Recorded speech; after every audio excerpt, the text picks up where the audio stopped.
l'utilisation du service de reconnaissance des acquis et des compétences. Conditions gagnantes à mettre en place par les gestionnaires. Troisième partie.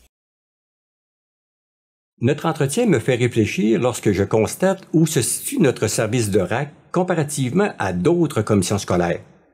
Je songe, entre autres, au manquement dans la qualité de mon encadrement du dossier de la RAC. À la lumière de ce constat, accepteriez-vous que je vous dise comment j'entends relancer ce service? Vous pourrez apporter des suggestions ou me faire part de vos réserves au besoin. Je trouve votre approche très intéressante et je meurs d'envie de vous entendre. Je connais la RAC, mais j'ai pris le temps de me réapproprier la démarche parce que je crois que c'est un préalable à un bon encadrement qui débute par un bon accompagnement. La qualité de ma présence au sein de l'équipe sera à la base de l'efficacité de ce nouvel encadrement. Je devrais faire en sorte que les gens ressentent que je suis partie prenante de la mise en œuvre d'une revitalisation du service, que je suis là pour les superviser, bien sûr, mais d'abord pour qu'ensemble, on devienne meilleur.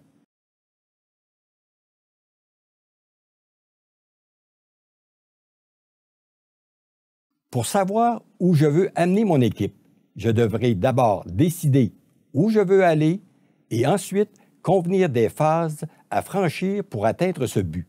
Chacune sera assortie d'un échéancier. En effet, bien comprendre toutes les étapes de la démarche vous permettra des discussions beaucoup plus significatives avec chacun des intervenants. Et je crois que l'accompagnement dont vous faites mention vous permettra d'être davantage au cœur de l'action et que votre quête de qualité en sera facilitée. Oui, nos objectifs en seront de résultats, mais aussi d'ordre opérationnel. Et comment allez-vous vous assurer de formuler des objectifs à la fois réalistes et stimulants? Ils répondront à ces critères de base. Ils auront des cibles spécifiques. Ils s'adresseront à l'équipe, mais aussi à chacun des membres de l'équipe. On y verra l'écart entre la situation de départ et celle souhaitée à l'arrivée. Ils seront réalistes, mais feront appel au dépassement. Enfin, ils seront mesurables. Cela me convient. Vous devrez cependant voir à ce qu'ils soient ambitieux sans verser dans l'inatteignable et ainsi démotiver l'équipe. Par contre, trop faciles, ils deviennent inefficaces. J'entends fixer des objectifs de résultats annuels sous plusieurs aspects, dont le nombre de nouveaux dossiers, le nombre de diplômés, le nombre de personnes qui atteignent leur objectif de départ, le nombre de compétences sanctionnées, le pourcentage de personnes à qui la démarche convient, mais qui abandonnent après l'étape de l'accueil, le pourcentage de candidats qui abandonnent la démarche sans avoir atteint leur objectif, le nombre d'activités de promotion, l'équilibre budgétaire. Avec l'équipe, une fois élaborés, nous traduirons ces objectifs annuels en objectifs bimestriels pour en mesurer l'évolution et pour être capable d'apporter rapidement des correctifs. Vous serez à même de mesurer les écarts négatifs dont nous traitions tout à l'heure au regard des abandons à diverses étapes sans créer de malaise. Vous cumulerez des informations vous permettant des interventions sur des cibles précises et avec les intervenants directement concernés.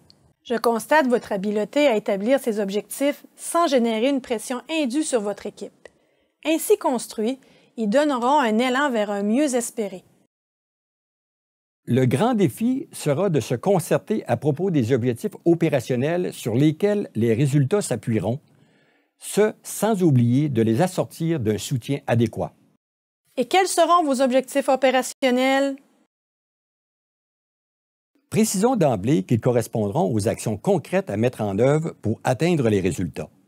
Pour que vous compreniez où je veux en venir, je vous donne un exemple. Si je veux augmenter le nombre de dossiers, il me faudra d'abord référer aux activités de promotion. Sur le nombre, bien sûr, mais aussi sur la variété, utilisation diversifiée des médias sociaux, rencontres de promotion variées, nombre de personnes rejointes.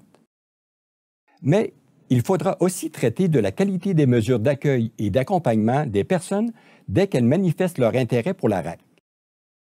Il faudra définir avec l'équipe en quoi consiste un accueil de qualité et se donner un moyen de valider notre perception par un sondage de la clientèle, par exemple. Ces objectifs opérationnels seront en fait une déclinaison pratique de vos objectifs de résultats. Sans tomber dans une formation sur la formulation d'objectifs, pouvez-vous me nommer les thématiques ciblées par vos objectifs opérationnels? Je crois que des objectifs opérationnels se traduiront par des procédures permettant l'établissement de modalités pour soutenir les candidats dans la préparation de leur dossier, pour respecter un délai maximal entre les étapes de l'accueil et de l'entrevue de validation, pour normaliser la relance et la rendre méthodique, pour documenter les abandons. D'autres objectifs renverront à des cadres opérationnels pour s'assurer de la qualité de l'accueil des candidats, du bon choix des approches relationnelles à associer aux candidats selon leur personnalité, de façon à leur permettre de bien faire état de leurs expériences et des compétences acquises, de la sincérité de l'empathie démontrée pour les rendre à l'aise et confiants d'entreprendre la démarche, de la capacité de bien les conseiller sur les modes d'acquisition de compétences proposés. Ces procédures et ces cadres opérationnels de référence, basés sur un progrès anticipé, dépendront de chacun des membres de l'équipe. Ils seront porteurs de dépassement puisqu'ils seront issus d'un engagement collectif où les idées de chacun auront été mises à profit. Avez-vous pensé à ce que vous devrez faire si rien ne change?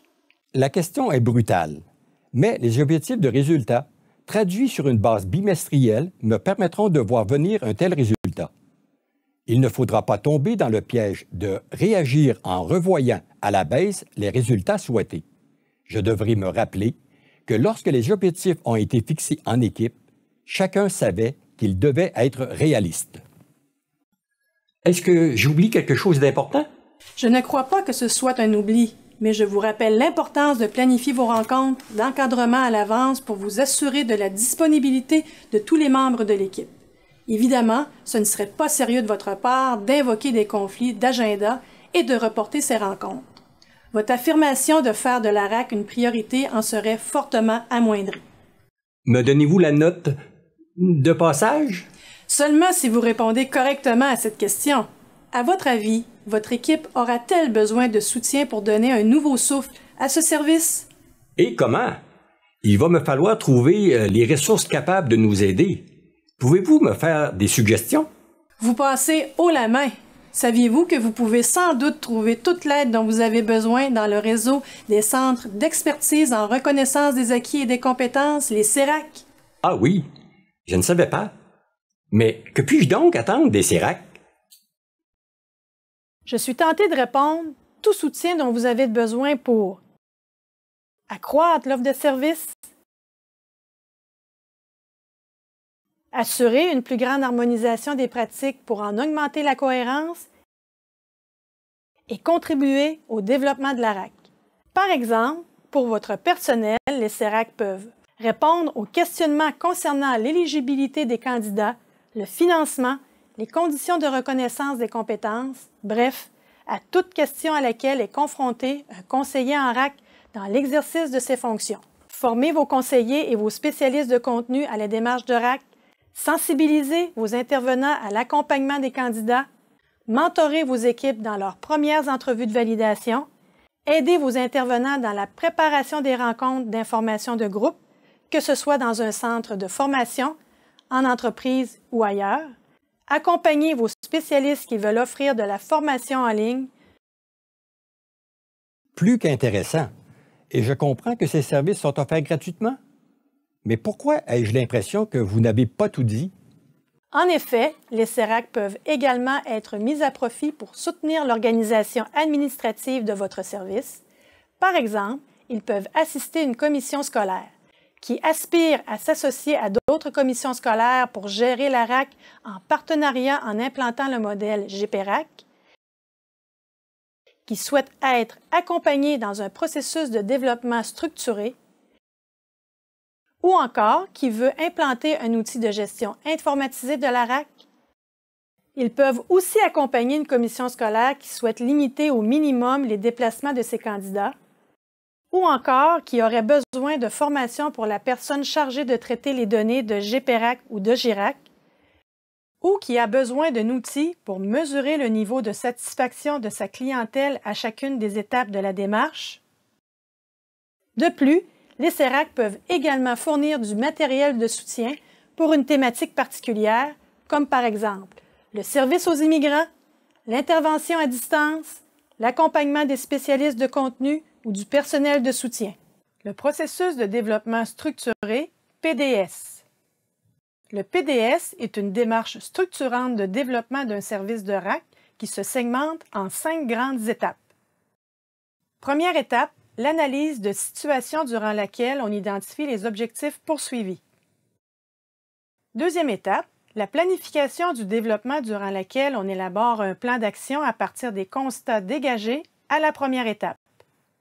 À la troisième étape, on prépare le changement en présentant le processus aux intervenants et en suscitant leur adhésion. À la quatrième étape, on passe à l'action en ciblant des actions possibles à court terme qui donneront rapidement des résultats. Une fois par année, on évalue ces résultats à partir du plan d'action en identifiant ce qui a été fait, ce qu'il reste à faire et on consigne le tout dans un rapport d'activité. Outil de gestion informatisé en RAC, OGIRAC.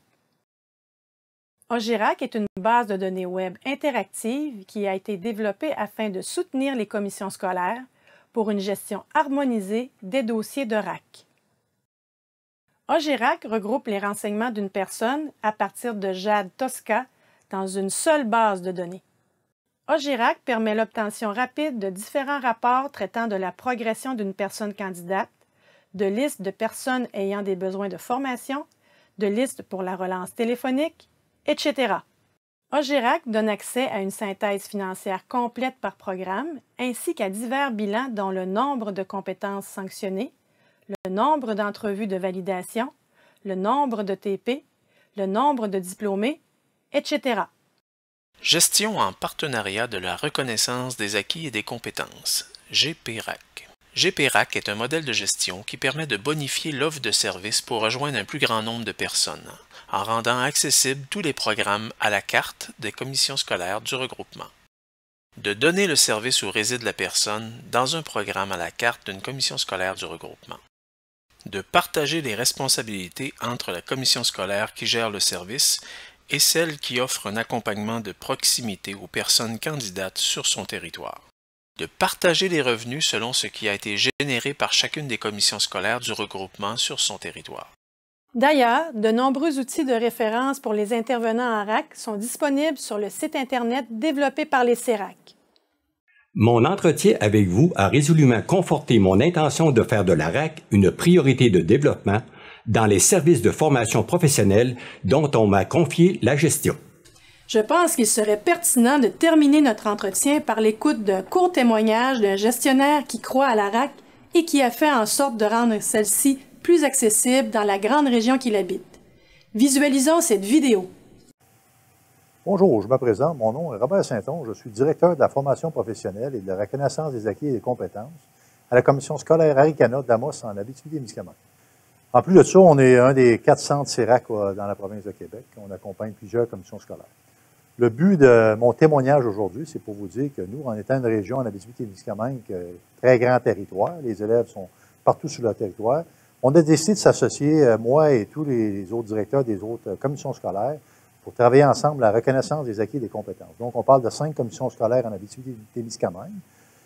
En général, on n'a pas les mêmes programmes d'études, à l'exception de secrétariat que toutes les commissions scolaires ont et aussi deux programmes en esthétique, coiffeur, etc., que 2 commissions scolaires ont. Mais en général, on a tous des cartes différentes. On parle d'environ 50 DEP dans la région. La plupart d'entre eux, on a développé la reconnaissance d'acquis et compétences dans chacun de ces programmes-là. Le but, c'est dans le fond, c'est de la proximité de service pour les clients sur l'entièreté du territoire. Si vous permettez de donner un exemple concret avec la grandeur du territoire, si je prendrais, mettons, la commission scolaire du lac Témiscamingue, qui est située à environ 300 km d'Amos, un élève qui voudrait s'inscrire, exemple, en santé, dans un des programmes de la santé, la commission scolaire du lac Témiscamingue accompagnerait leurs élèves, leurs personnes sur leur territoire et ferait le lien avec nous au niveau d'Amos pour faire, dans le fond, son accompagnement au niveau de la reconnaissance d'acquis et des compétences. Et même à ce niveau-là, nous, on a des pôles au niveau du réseau de la santé. On a un pôle à Rouyn-Noranda, à Val-d'Or, etc. Donc, la personne, au lieu de se déplacer jusqu'à Amos, pourrait faire une bonne partie de sa RAC au Témiscamingue et à Rouyn-Noranda, qui est déjà plus près qu'à Amos. Ça, c'est un exemple concret du beau partenariat entre les commissions scolaires pour accompagner les élèves le plus près possible de leur milieu. Nous, dans le fond, les conseillers en formation RAC ont plusieurs formations par année, environ 4 par année. Ça veut dire que les collègues conseillers en reconnaissance des acquis et compétences, les 5 commissions scolaires se rencontrent avec une spécialiste qui est Mme Liane Navasseur au niveau du CERAC et d'autres spécialistes pour se concerter, pour, dans le fond, avoir les meilleures façons de faire, les meilleures pratiques, échanger les pratiques gagnantes pour accompagner cette clientèle-là.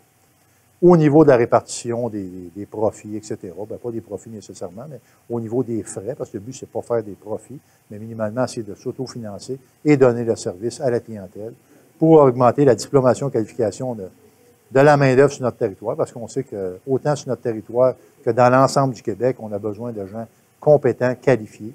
Donc, on se répartit les ressources, les argents pour la réussite de ce beau projet-là. En conclusion, si je pourrais dire au niveau de la reconnaissance des acquis et des compétences, avec ce beau projet, ce qui est vraiment intéressant, une fierté incroyable, c'est de voir les clients, les élèves graduer. Ces gens-là, on reconnaît dans le fond ce qu'ils ont déjà atteint comme compétences, connaissances. C'est vraiment incroyable de voir ces gens-là graduer. Et avec ce projet-là, on est toujours en augmentation. Juste pour donner un exemple, c'est qu'ici, en Abitibi-Témiscamingue, une petite population, on a au-delà de 80 diplômés juste par la reconnaissance d'acquis et des compétences au niveau de notre région. Donc, c'est vraiment une fierté régionale incroyable. Donc, en conclusion, je vous dirais que c'est une belle valeur, la reconnaissance d'acquis et des compétences, et on a besoin de ce programme-là pour augmenter nos gens qualifiés.